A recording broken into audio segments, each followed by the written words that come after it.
Puji Tuhan, haleluya, karena kemurahan Tuhan kita bisa seperti saat ini. Untuk itu bersyukurlah dan pujilah Tuhan. Di dalam Nahum 1 ayat 7, Tuhan itu baik. Ia adalah tempat pengungsian pada waktu kesusahan. Ia mengenal orang-orang yang berlindung kepadanya. Saudara, begitu baiknya Tuhan. Dia mengenal kita. Bahkan di dalam keadaan apapun dia mengenal kita. Bahkan ketika kita susah, saudara-saudara sekalian, dia mengenal kita. Sehingga dia menawarkan kepada kita yang susah, aku adalah tempat pengungsian.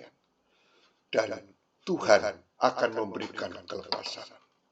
Saudara, saat ini kita sedang berada di dalam gereja virtual Gabriel, gereja tanpa gedung. Sebelum kita mendengarkan firman Tuhan, mari kita berdoa. Bapa kami dalam surga, terima kasih atas kemurahan-Mu. Engkau sudah tuntun kami sehingga pada saat ini. Dari permulaan bulan Januari sampai akhir Desember 2021, Tuhan selalu menolong, selalu memberikan jalan, selalu menuntun kami, memberkati dan memelihara kami. Ini semuanya adalah kemurahan Tuhan yang luar biasa. Oleh sebab itu, pada saat ini kami akan mendengarkan firman-Mu yang merupakan kekuatan untuk hidup dan perjalanan hidup kami, Tuhan. Berkati kami semua dengan kuasa Roh Kudus-Mu. Juga seluruh Tuhan yang melihat dan mendengarkan firman ini, berkati senantiasa. Di dalam nama Tuhan Yesus Kristus, kami naikkan doa kami. Haleluya. Amin. Saudara-saudara, pembacaan teks kita pada saat ini terdapat di dalam Mazmur 57 ayat 1 dan 2. Mazmur 57 ayat 1 dan 2. Untuk pemimpin biduan. Menurut lagu, jangan memusnahkan Miktam dari Daud ketika ia lari daripada Saul ke dalam gua. Kasihanilah aku, ya Allah. Kasihanilah aku, sebab kepadamu-lah jiwaku berlindung. Dalam naungan sayap-Mu, aku akan berlindung sampai berlalu penghancuran itu. Saudara-saudara, di dalam ayat 1 dimulai dengan kalimat untuk pemimpin biduan. Menurut lagu Miktam dari Daud. Miktam diterjemahkan sebagai Mazmur emas di versi bahasa Inggris atau Stenogram yang artinya prasasti di Septuaginta. Istilah ini dipakai 6 kali dalam Alkitab, yaitu di awal Mazmur ini dan 56 sampai 60. Di mana letak Mazmur emasnya? Mazmur emasnya adalah yang pertama, ketika ia berada dalam kesulitan dan pergumulan yang berat. Reaksi spontan kita adalah mengeluh dan putus asa. Bahwa sering pula kita menjadi marah kepada Tuhan. Tetapi hal ini tidak kita temukan dalam diri Daud. Mazmur ini ditulis ketika Daud sedang lari dari Saul, saudara-saudara, dan harus bersembunyi di dalam gua. Ayat 1. Saul iri melihat kesuksesan Daud, dan ia ingin membunuh Daud. 1 Samuel 22 ayat 1 dan 24 ayat 3. Dalam keadaan yang ada Allah, saudara-saudara, Daud tidak takut, tidak larut dalam kepedihan dan ketakutan, melainkan berusaha tetap memfokuskan diri kepada Allah. Pada saat ini firman Tuhan berjudul Mazmur Daud. Mazmur emas Daud dari dalam gua. Mazmur emas Daud dari dalam gua. Mari kita simak, kita pelajari, ada apa dalam Mazmur emas Daud dari dalam gua itu. Saudara-saudara, Mazmur emas Daud dari dalam gua itu adalah berseru kepada Allah dan mempercayakan hidupnya di dalam tangan Allah. Itulah Mazmur emasnya, dia berseru dari dalam gua, mempercayakan hidupnya dalam tangan Allah. Di dalam Mazmur 57 ayat 2 sampai 4, di sana dikatakan, "Kasihanilah aku, ya Allah, kasihanilah aku, sebab kepadamulah jiwaku berlindung. Dalam naungan sayapmu aku akan berlindung sampai berlalu penghancuran itu. Aku berseru kepada Allah yang Maha Tinggi, kepada Allah yang menyelesaikannya bagiku. Kiranya Ia mengirim utusan dari surga dan menyelamatkan aku, mencela orang-orang yang menginjak aku. Selah, kiranya Allah mengirim kasih setia dan kebenarannya." Saudara, Daud mengumpamakan dirinya seperti seekor anak burung elang yang tidak berdaya, yang berlindung di bawah naungan sayap induknya. Dalam situasi yang demikian, ia beroleh kekuatan baru. Di dalam Mazmur 91 ayat 4, dengan kepaknya, ia akan melindungi engkau. Di bawah sayapnya, engkau akan berlindung. Kesetiaannya ialah perisai dan pagar tembok, saudara-saudara. Sayap burung merupakan contoh luar biasa dari rancangan Allah. Sayap memiliki bagian licin dan bagian lembut. Bagian yang licin memiliki semacam tulang keras dengan kait-kait mungil yang terjalin seperti resleting pakaian. Bagian yang lembut menjaga burung tetap hangat. Dua bagian sayap itu melindungi burung dari terpaan angin dan hujan. Namun kebanyakan anak burung hanya punya bulu lembut dan sayap mereka belum tumbuh sepenuhnya. Jadi si induk harus melindungi anak-anaknya, disarang dengan sayapnya. Untuk apa? Melindungi mereka dari angin dan hujan. Gambaran Allah melindungi kita di bawah sayapnya merupakan gambaran penghiburan dan perlindungan. Gambaran yang terlintas di pikiran kita adalah induk burung melindungi anak-anaknya dengan sayapnya, saudara-saudara. Sama seperti kedua lengan orang tua yang menjadi tempat aman bagi anak-anaknya untuk menenangkan diri dari badai yang menakutkan atau rasa sakit.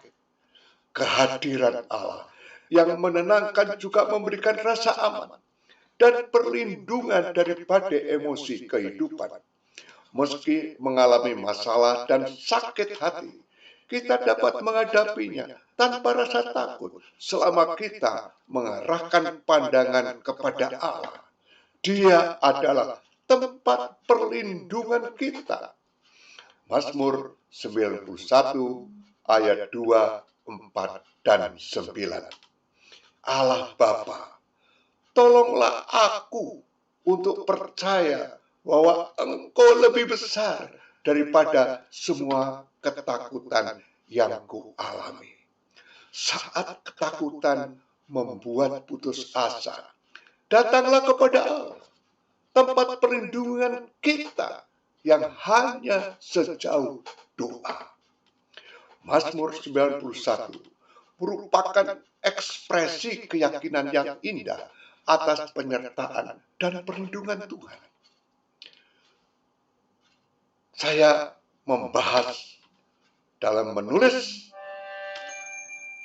khotbah ini bahwa perlindungan secara fisik dari panah, penyakit sampar, penyakit menular, juga secara emosi dari kejahatan dan bencana yang terjadi di sekelilingnya.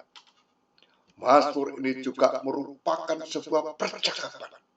Ketika orang percaya kepada Tuhan berseru memohon perlindungan Tuhan menanggapi imannya dengan berkata, "Aku akan meluputkanmu."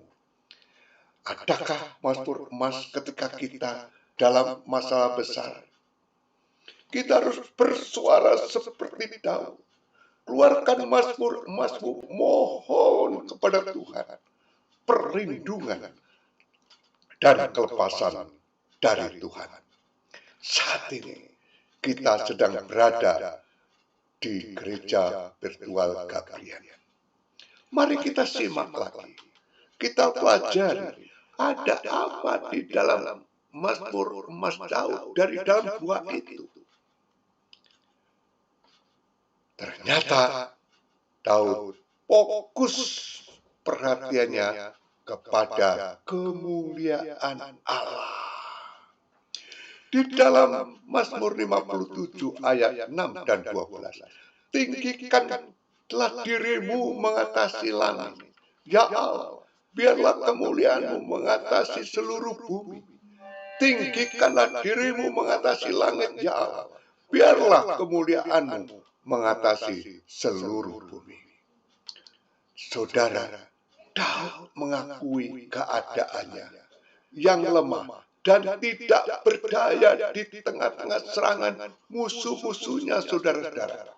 Tetapi ia tidak membiarkan dirinya dikuasai oleh keadaan.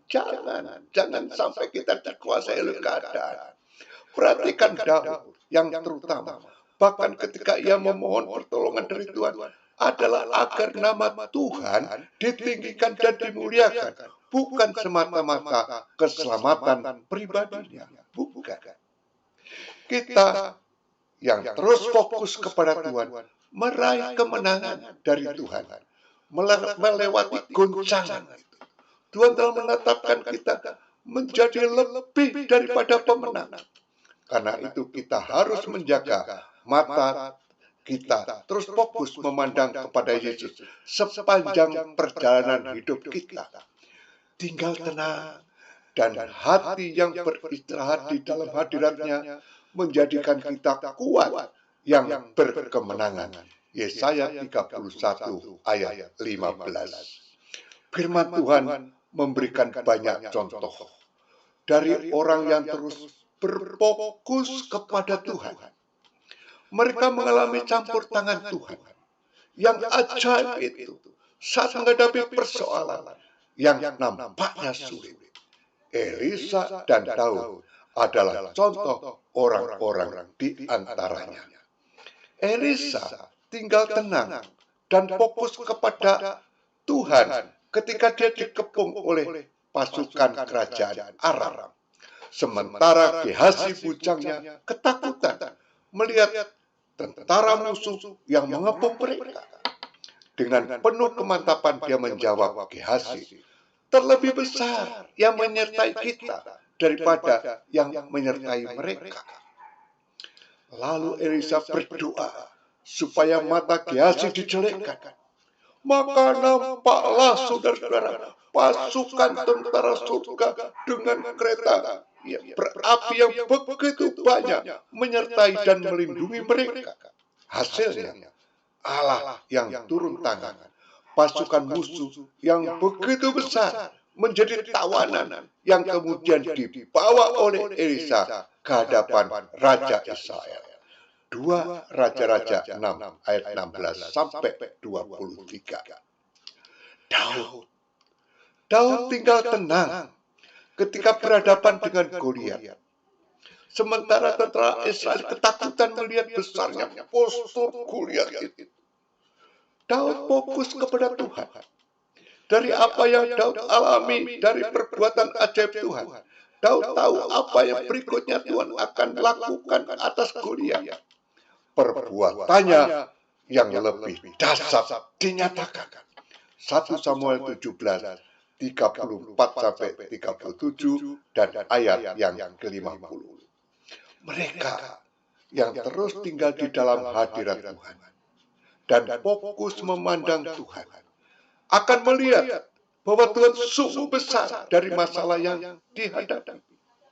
Akan melihat tangan Tuhan yang melakukan perbuatan ajaib, ganti dari ketakutan karena keterbatasan diri dan ketidakmampuannya. Karena itu, dalam perjalanan di tahun 2016, kita harus mengejar di hadirat Tuhan dengan mata kita yang terus fokus memandang kepada Tuhan Yesus. Maka kita dapat melihat Tuhan di dalam setiap situasi yang kita alami dan melihat apa yang akan Dia lakukan ke depan melalui hidup kita. Saudara, saat ini kita sedang berada di gereja virtual Gabriel. Mari kita simak, kita pelajari, ada apa di dalam maksud Mas Daud dari dalam gua itu. Yaitu, Daud bersukacita menantikan pertolongan Tuhan. Mazmur 57 ayat 8-15. Hatiku siap ya Allah, hatiku siap. Aku mau menyanyi, aku mau bermazmur. Bangunlah hai jiwaku, bangunlah hai gambus dan kecapi. Aku mau membangunkan fajar. Aku mau bersyukur kepadamu di antara bangsa-bangsa ya Tuhan. Aku mau bermazmur bagimu di antara suku-suku bangsa. Sebab kasih setiamu besar sampai ke langit, kebenaranmu sampai ke awan-awan. Saudara-saudara, Dr. Martin Lloyd Jones menyatakan bahwa dia harus membedakan antara bersukacita dan merasa bahagia. Jelaslah bahwa Daud tidak merasa bahagia dengan keadaannya, tetapi ia tidak pernah kehilangan sukacitanya. Sementara ia menantikan pertolongan Tuhan, karena sukacitanya itu didasarkan pada kasih setia Tuhan dan kebenarannya. Nah, jika dalam ratapan kita diingatkan oleh Yeremia, dalam Mazmur kita bisa mendengar langsung lewat suara Tuhan langsung. Diamlah dan ketahuilah bahwa aku Allah, aku ditinggikan di antara bangsa-bangsa, ditinggikan di bumi. Mazmur 46 ayat 11. Dalam bahasa Inggris tertulis, let be and be still and know that I am God. Bukanlah kita sering lupa kepada Tuhan ketika kepanikan sedang berkecamuk menguasai kita. Ambil jeda sejenak. Diam. Berhentilah. Lalu ajak pikiran dan hati kita kembali mengingat bahwa Tuhan yang berkuasa atas segala sesuatu, mampu melakukan sesuatu, bahkan hal yang paling mustahil sekalipun. Kembali mengingat janji-janji Tuhan yang begitu mengasihi kita, kuasanya ajaib yang mengatasi bumi. Masalah mungkin tidak langsung selesai, saudara-saudara. Pergumulan masih akan terus berlangsung.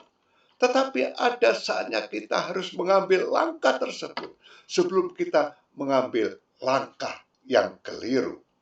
Di samping itu, adalah jauh lebih baik bagi kita untuk diam ketimbang terus mengisi hidup dengan keluhan-keluhan, dengan kata-kata lain yang negatif, yang bukan saja merugikan kita, tapi juga akan menambah lebih banyak lagi datang masalah kepada kita. Dalam menghadapi serangan masalah beruntun, kita akan terpancing untuk sibuk melakukan segala sesuatu tanpa pikir panjang. Dan terus kecewa apabila situasi tidak kunjung menjadi baik, meski kita sudah mati-matian berusaha mengatasinya. Waktu itu terjadi, kita seringkali lupa bahwa sebenarnya kita harus mengambil waktu untuk diam, lalu mendatangi Tuhan. Duduk diam di hadiratnya untuk mendengar suaranya. Menikmati kedekatan terhadap Tuhan yang sangat mengasihi kita. Menyerahkan segala permasalahan kita ke dalam tangannya dan mengizinkan ke dalam rencananya turun atas kita. Karena itulah yang terbaik, saudara-saudara. Jangan pernah lupa bahwa Tuhan itu sanggup hadir dan memberikan kelegaan. Matius 11 ayat 28. Bahkan menggendong, menanggung, dan memikul, menyelamatkan kita sampai kapanpun. Di dalam Yesaya 46 ayat 4. Di sana dikatakan, sampai masa tuamu, aku akan tetap dia. Dan sampai masa putih rambutmu, aku akan menggendong kamu. Aku telah melakukannya dan mau menanggung kamu terus. Aku mau memikul kamu dan menyelamatkan kamu. Kita bisa lupa akan semuanya ini apabila kita terlalu sibuk dalam kepanikan. Sekali lagi, kita bisa lupa akan semuanya ini apabila kita terlalu sibuk dalam kepanikan. Kita lupa bahwa di atas segalanya ada Tuhan yang berkuasa lebih dari apapun di dunia ini. Kita lupa bahwa ada Tuhan yang kuasanya tak terbatas, melebihi kemampuan kita yang terbatas ini. Saudara, kesimpulannya, ada apa Mazmur Mas Daud dari dalam gua? Disitulah Daud berseru kepada Allah dengan mazmur emasnya dan mempercayakan hidupnya di dalam tangan Allah. Daud fokus perhatiannya pada kemuliaan Allah dan bersukacita menantikan pertolongan Tuhan. Saudara, bila kita di dalam keadaan yang susah, yang dikejar-kejar oleh maut, bersuaralah, bermazmur emaslah kepada Tuhan. Seperti Daud, dia akan menolong engkau. Mari kita berdoa. Terima kasih atas kemurahan-Mu. Kiranya mazmur emas Daud dari dalam gua ini memberkati dan mengingatkan kami semua bahwa dalam keadaan apapun Tuhan selalu menolong, tidak pernah meninggalkan kami, selalu peduli dan memelihara, melindungi kami Tuhan. Oleh sebab itu kami percaya akan firman-Mu dan firman-Mu ya dan amin. Dalam nama Tuhan Yesus Kristus. Saudara, melalui gereja virtual Gabriel, Tuhan Yesus Kristus memberkati kita yang dengan yakin mendengar serta melakukan firman-Nya. Oleh sebab itu, lakukan firman Tuhan. Tuhan memberkati. Amin.